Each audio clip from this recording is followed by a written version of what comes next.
दिल्ली के police commissioner Rakesh Asthana जब से दिल्ली में आए हैं उसके बाद से दिल्ली पुलिस की कार्यशैली में काफी कुछ फर्क देखने को मिल रहा है।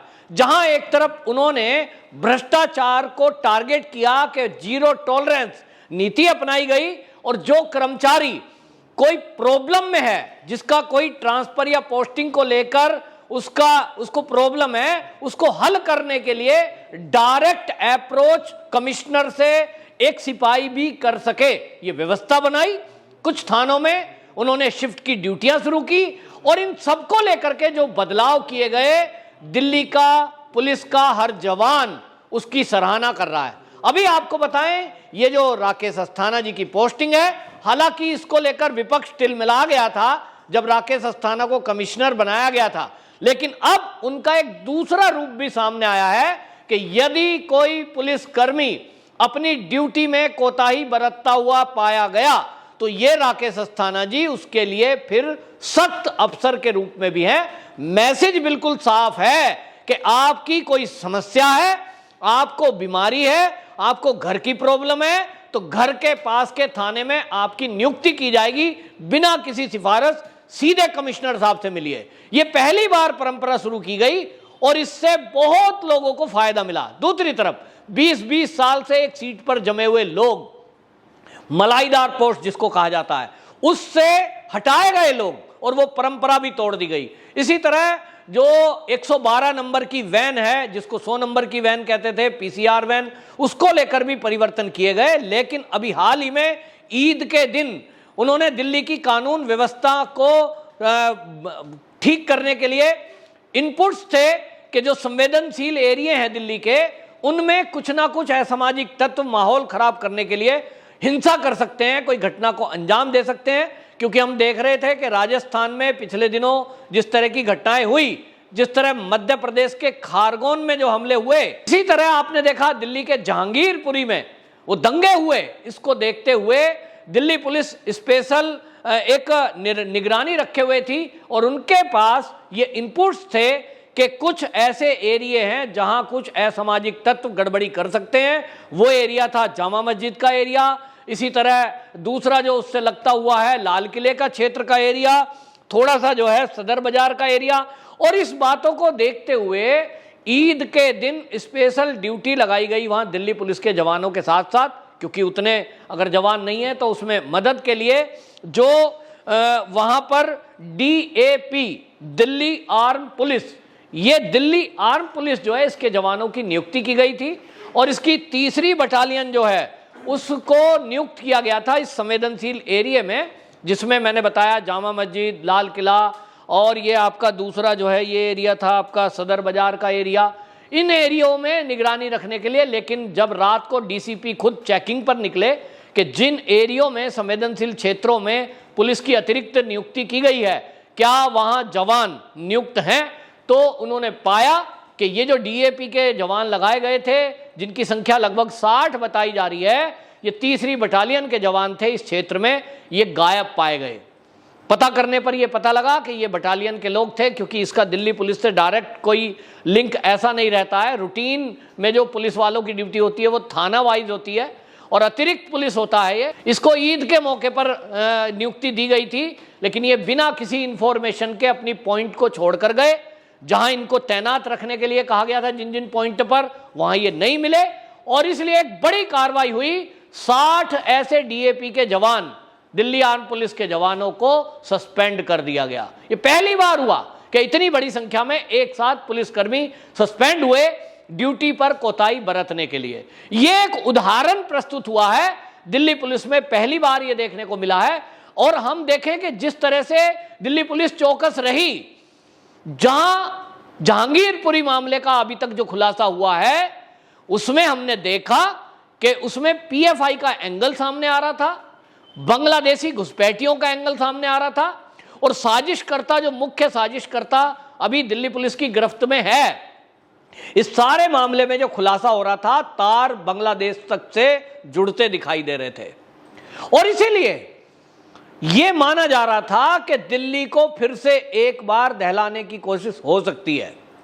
जिन लोगों को राकेश अस्थाना जी के दिल्ली के कमिश्नर बनने से प्रॉब्लम है, वो लोग कमिश्नर की जवाबदेही बताकर उनको हटाने की मांग करेंगे और कहेंगे साहब इनके शासन में जब ये कमिश्नर थे ऐसा हुआ, और इसलिए इस साजिश के पीछे ये भी एक एंगल था। लेकिन उन लोगों के मंसूबे अब कामयाब नहीं होंगे, ये भी एक मैसेज था। और क्योंकि ये जहांगीरपुरी वाला केस हुआ, इन्हीं के टाइम में किसान आंदोलन हुआ, इन्हीं के समय में आप देखें कि सीए का प्रोटेस्ट जब चल रहा था, उसके बाद से जो लाल किले वाला काम हुआ, उसको लेकर के हमने देखा है कि विपक्ष बार बार सवाल उठा रहा था। और ये ओवैसी ने सवाल उठाए, कमिश्नर को सीधा टारगेट किया। मंशा क्या थी? ये चाह रहे थे कि कमिश्नर साहब को टारगेट करके उनके ट्रांसफर की बात करें, क्योंकि लोग इस देश में ऐसे भी हैं जो सही व्यवस्था चलाने वाले को सहन नहीं करते। क्यों इस देश का विपक्ष ऐसा करना चाह रहा था? दूसरी तरफ हम देख रहे हैं कि ईद ही का मौका है। उत्तर प्रदेश में आप देखिए, कहीं भी एक कोई कानून व्यवस्था में गड़बड़ी नहीं पाई गई। जहां ये कहते थे कि उत्तर प्रदेश दंगों का प्रदेश है और दंगों के लिए वो बदनाम था, लेकिन जब से योगी सरकार वहां आई है, एक भी दंगा उसके बाद बिल्कुल नहीं। जिन्होंने ये कोशिश की कि वो माहौल खराब करेंगे, उनके खिलाफ कार्रवाई हुई, चाहे बुलडोजर के जरिए हुई, चाहे पुलिस का डंडा चला, लेकिन लॉ एंड ऑर्डर की सिचुएशन को काबू में रखा गया। योगी जी के शासनकाल में लाउड स्पीकर जिस तरह से उतरे हैं, अपने आप में एक रिकॉर्ड है। भारत के किसी राज्य में नहीं हुआ इतना कि मंदिर और मस्जिद सब से उनकी सहमति से ये लाउड स्पीकर को उतारा या उनकी आवाज कम की गई। दूसरी तरफ आप कांग्रेस का शासन देख लीजिए, जहां अभी जोधपुर की घटना हुई है, राजस्थान, वहां आप देखिए कि जो दंगे को लेकर के आए दिन कोसने की बात करते थे, इनके शासन में दंगा हो रहा है और ये कोशिश करते हैं कि इसका भी जो आरोप है वो बीजेपी पे मढ़ दें, आरएसएस पे मढ़ दें। और इसलिए राहुल गांधी की टिप्पणी देखो तो कांग्रेसियों की आरएसएस बीजेपी, आरएसएस बीजेपी। भाई आप शासन में बैठे हो, वहां ये बताइए कौन थे जिन्होंने जोधपुर हिंसा की? क्यों की? क्योंकि वहां हौसला बढ़ाया जा रहा है। जो अशोक गहलोत की सरकार चल रही है उस पर तो खुद सचिन पायलट सवाल उठा रहा है। सचिन पायलट ने पिछले दिनों सोनिया गांधी से संपर्क किया और सीधा कहा कि अशोक गहलोत यदि सीएम रहे तो कांग्रेस का सफाया पंजाब की तरह हो जाएगा। क्या मतलब है इसका?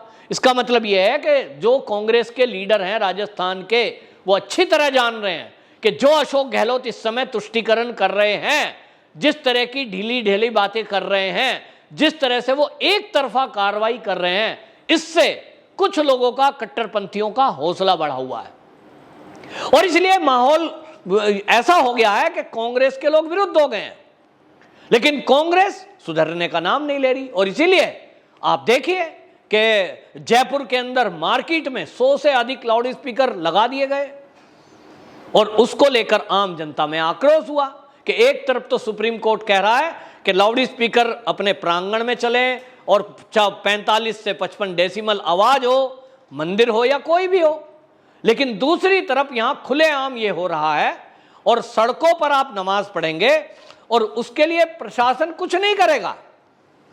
तो इससे एक तरफ जहां कट्टरपंथी सोच रखने वाले कुछ लोगों के हौसले बढ़े, दूसरी तरफ वहां हिंदू समाज में इसको लेकर के आक्रोश पैदा हुआ और इसका नतीजा जोधपुर दंगा हो गया। सरेआम आपको बता दें किस तरह की घटना हुई।